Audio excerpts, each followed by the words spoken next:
PSAK 65 terkait dengan transaksi yang terjadi antara induk dan anak. Dalam PSAK 65 tentang laporan keuangan konsolidasian, transaksi yang melibatkan antara induk dan anak ini disebut dengan transaksi antar entitas dalam kelompok usaha. Di sini saya gambarkan transaksi yang melibatkan antara entitas dalam satu kelompok usaha. Contohnya, misalnya, transaksi pembelian fasilitas kredit. Fasilitas kredit dari PT Garuda Indonesia kepada PT Citilink. PT Citilink adalah anak perusahaan Garuda. Garuda memberikan fasilitas pinjaman kredit, maka itu disebut transaksi hulu. Tapi kalau transaksi hilir, artinya anak menjual barang dagangannya kepada induk, dan yang hulu tadi induk menjual barang dagangannya ke anak. Kemudian anak memberikan pinjaman fasilitas kepada induk. Ini contoh transaksi hilir. Kemudian antar anak pun mereka pasti ada transaksi yang melibatkan transaksi antar anak perusahaan.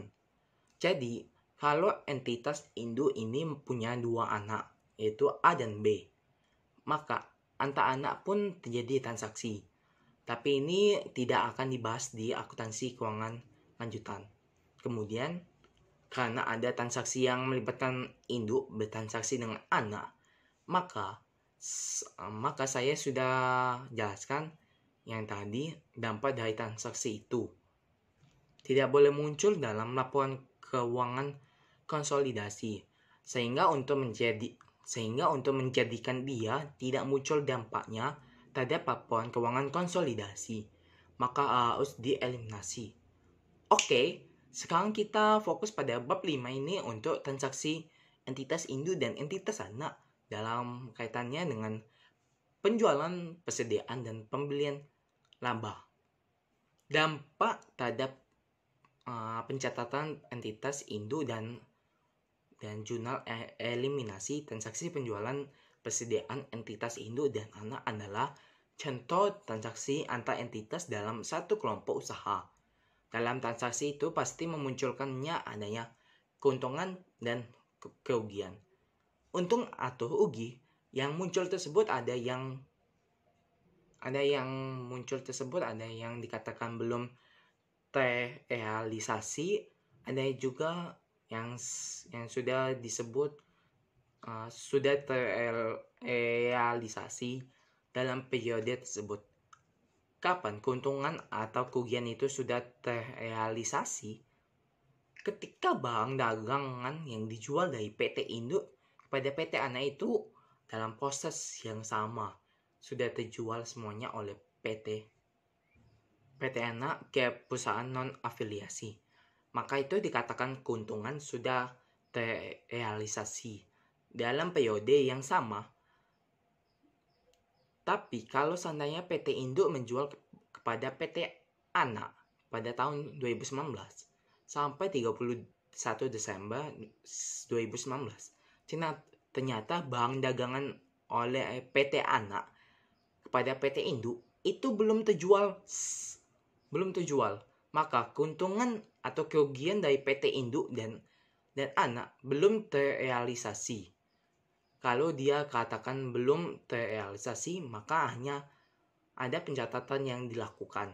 Harus ada pencatatan yang dilakukan oleh perusahaan induk untuk menangguhkan keuntungan atau kerugian tersebut. Jurnal eliminasi berkaitan dengan transaksi jual beli persediaan antar entitas induk dan anak tergantung pada posisi persediaan pada akhir periode. Ketika seluruh persediaan yang diperoleh dari induk sudah terjual ke perusahaan non-afiliasi, maka ini akan terbagi menjadi 3 skenario. Skenario pertama yaitu persediaan yang dibeli oleh PT Samudra terjual semuanya pada periode sekarang dengan harga jual sebesar 16 juta. Skenario yang kedua yaitu seluruh persediaan dari PT Palapa belum terjual sampai dengan akhir periode. Dan skenario yang terakhir atau yang ketiga, ada sebagian dari persediaan yang diperoleh dari PT Samudra dari PT Palapa baru sebagian terjual sebesar 73% sebesar 12 juta.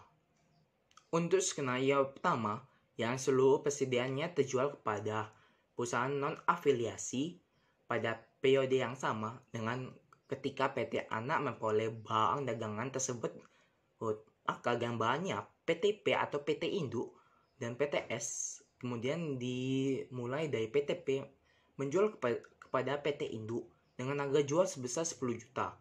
Sebelumnya, PTP memperoleh barang dagangannya tersebut 16 juta dari perusahaan non-afiliasi. Yang di luar dari kota itu merupakan perusahaan non-afiliasi.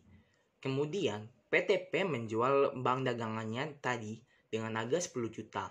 Maka dibagi PTP 10 juta itu adalah penjualan di mana APP-nya 6 juta.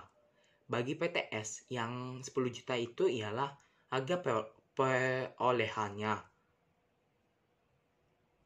Kemudian ternyata penjualan ini dilakukan pada periode yang sama dengan periode perolehannya.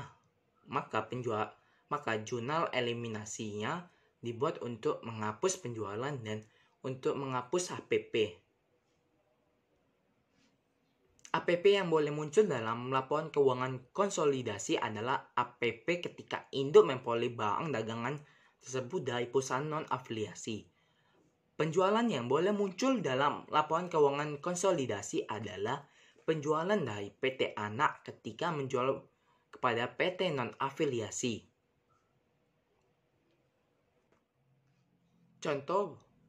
Contohnya, PT Palapa memiliki 100% saham di PT Samudra.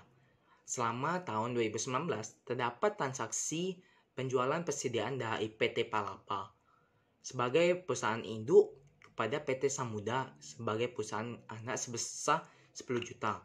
APP-nya yaitu 6 juta. Dan 6 juta ini berarti adalah harga perolehan ketika PT Palapa membeli barang dagangannya tersebut dari perusahaan non-afiliasi. Maka ketika dia menjual barang dagangan tersebut ke PT Samudra dengan penjualan 10 juta, maka APP-nya 6 juta. Sebesar harga perolehan ketika PT Palapa membeli dari perusahaan non-afiliasi. Bagaimana pencatatan yang kita penjurnalan yang harus kita buat dari PT Palapa saat menyusun laporan keuangan konsolidasi? Yaitu PTS menjual barang dagangannya yang dia beli dari PTP itu dengan seharga 16 juta. Maka di dalam pembukuan PTS penjualannya adalah 16 juta. Sedangkan APP-nya yaitu 10 juta. Karena PTS memperoleh barang dagangan tersebut dari PTP dengan harga perolehannya sebesar 10 juta. Maka ada keuntungan terkait entitas induk. PTP melaporkan adanya keuntungan sebesar 4 juta. Keuntungan tersebut sudah terrealisasi karena persediaan yang diperoleh PTS dan PTP itu sudah terjual kepada perusahaan non-afiliasi dalam periode yang sama. Oleh karena itu, tidak ada jurnal penangguhan. Skenario 2, kalau seluruh persediaan sampai akhir periode belum terjual. Maka bedanya dengan gambaran tadi, di sini tidak ada gambar panah keluar sebesar 16 juta.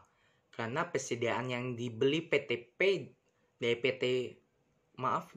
yang dibeli PTS dari PTP itu sampai akhir periode belum terjual.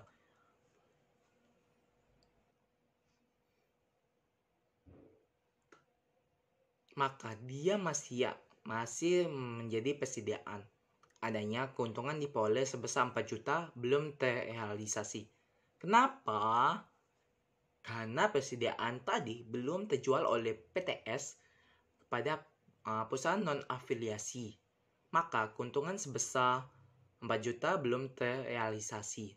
Oleh karena itu, transaksi ini merupakan transaksi ini bernama dengan transaksi hulu. Maka PTP mencatat penangguhan keuntungan yang belum terrealisasi secara periodik. Kalau transaksinya hulu, jadi tidak bergantung pada besarnya kepemilikan. Tapi kalau transaksi hilir, anak yang menjual dari perusahaan induk, maka penangguhan keuntungan dipengaruhi dari persentase kepemilikan. Saya tegaskan, kalau untuk penangguhan keuntungan untuk transaksi hulu, maka penangguhan keuntungan secara penuh. Tapi kalau hilir, anak